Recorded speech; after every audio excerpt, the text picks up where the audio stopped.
Je vais donc vous montrer comment tracer un diagramme circulaire à l'aide du tableur. Donc j'ai déjà mon tableau qui est prêt, hein, c'est selon les salaires et les effectifs dans une entreprise. J'avais déjà dessiné un diagramme en barre, mais cette fois-ci, on va utiliser le diagramme circulaire. Donc comme pour le diagramme en barre, je sélectionne mon tableau. Ensuite, insérer un diagramme. Donc cette fois-ci, je vais prendre secteur. Donc j'ai plusieurs choix, hein. Je peux faire de l'éclaté, une sorte de couronne, diagramme tore éclaté.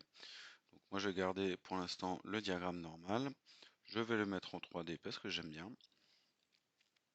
Et je vais donc cliquer sur suivant, hein. Je suis sur la première étape, je choisis mon diagramme.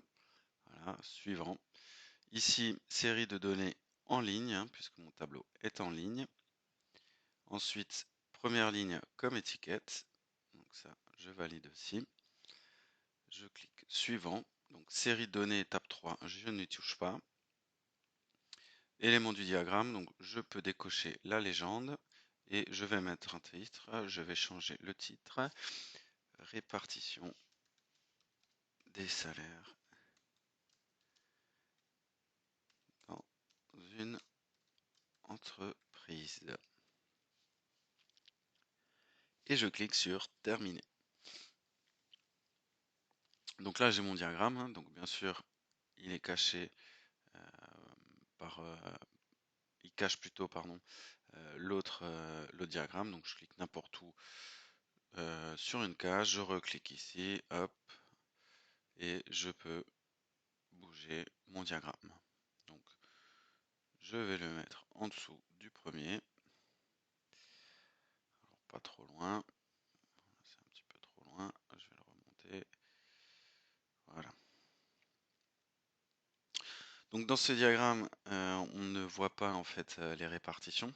Donc je vais cliquer à l'intérieur. Hein, je fais un petit double clic. Voilà. Je reclique sur un des secteurs et là on voit des petits points bleus qui sont apparus. Un petit clic droit.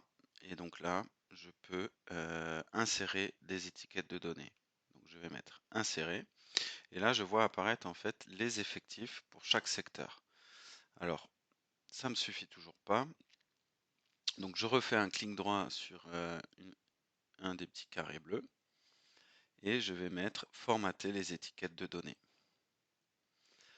Donc là, je peux voilà, changer le texte, la police, les bordures, hein, des étiquettes.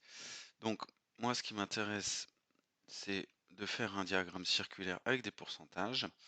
Et je vais aussi marquer le nom de la série. Alors si je ne me suis pas trompé, je vais quand même vérifier. Voilà. Alors non, je me suis trompé, c'est donc pas le nom.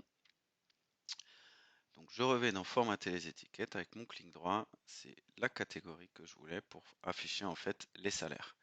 Donc bien sûr, normalement, voilà. Je vais aussi changer ici les options. Donc je vais demander,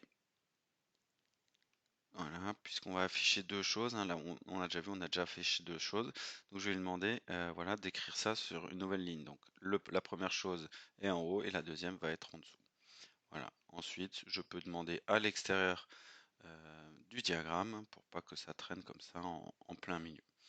Donc je clique OK et voilà, on a les salaires et le pourcentage de personnes ayant ce salaire dans cette entreprise.